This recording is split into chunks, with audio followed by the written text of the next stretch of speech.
Hey everyone. Hey, about it must have been a year ago or 2 years ago, something like that. I was reading some stuff that Josh McDowell wrote, and he had made a point that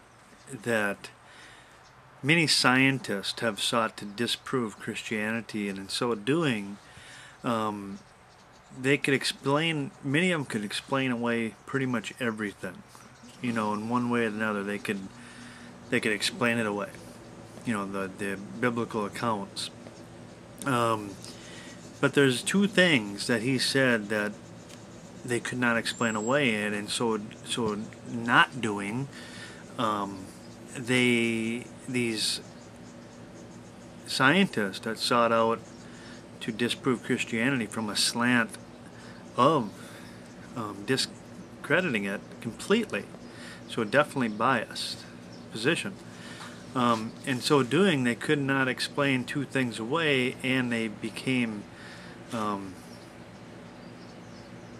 Christians. Some of the most zealous Christians. Zealous is the right word, I don't know. You know what I mean? Very enthusiastic and I don't know. I don't know what the word I'm looking for is. It escapes me. But they became believers. They were born again. That is the point. And one of the two things that they could not explain away was the conversion of Saul of Tarsus. And my buddy Ron, who has very limited education, matter of fact, went from foster home to foster home, very rough life, very hard individual, into the drug culture and a lot of very bad things. But he was very vocal in his position that he is an atheist and the whole bit. But the one he was among, even though he never went past the 7th grade, and even up to that point he really didn't go to school,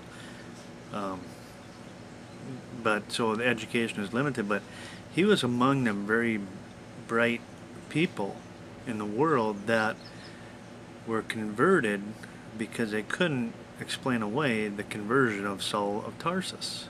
And of course the Holy Spirit does the converting, but that's what the Holy Spirit used in his case. So at church they were going through the story of Saul of Tarsus, and they gave this chronological table, and I started copy and paste them in. I don't know how many videos this is going to take, but I'm gonna start going through these and see where it ends up as far as comments, if I have any. But I'm just gonna start rolling and see how far we go for today. But in Acts 22, and I won't give you all the verses and everything, and I'll try to put them below, but in the interest of time. But in Acts 22 it says, now this is Paul talking, I am indeed a Jew, born in Tarsus of Cilicia. I might get some of these words pronounced wrong, but I think that's Cilicia. Okay, but brought up in the city at the feet of Gamaliel. Okay, I know enough about him, or I've heard enough about him, that he was the man when it came to teaching Jewish law and tradition, and he was the one you wanted to be studying underneath. Okay, so you learned under him. So taught according to the strictness of our father's law, and was zealous toward God as you all are today. Then the commander came and said to him, tell me, are you a Roman? He said, yes. The commander answered, with a large sum I obtained this citizenship. So you either born a Roman citizen, or you people worked and strived to buy their citizenship, because there's very huge benefits to being a Roman citizen. So this commander is confused. He's like, man, I had to buy mine, and you were born this way? Because they're they were brutalizing Paul. And Paul said, but I was born a citizen. And then in Romans 11 he says, I say then, has God cast away his people? Certainly not, for I also am an Israelite, of the seed of Abraham, of the tribe of Benjamin. Then in Philippians 3 he says, circumcised the 8th day, of the stock of Israel, the tribe of Benjamin, a Hebrew of Hebrews, concerning the law, a Pharisee. I mean, Paul continues to stack up his stats, you know what I mean? He never forgets who he was. He never misses the opportunity to tell people who he was, but more importantly, what God made him. Now, a Pharisee, he was a Pharisee, okay? So what's a Pharisee? Here's the definition. One of a sect among the Jews, whose religion consisted in a strict observation of rites and ceremonies and the traditions of the elders, and whose pretended holiness led them to separate themselves as a sect, considering themselves as more righteous than other Jews.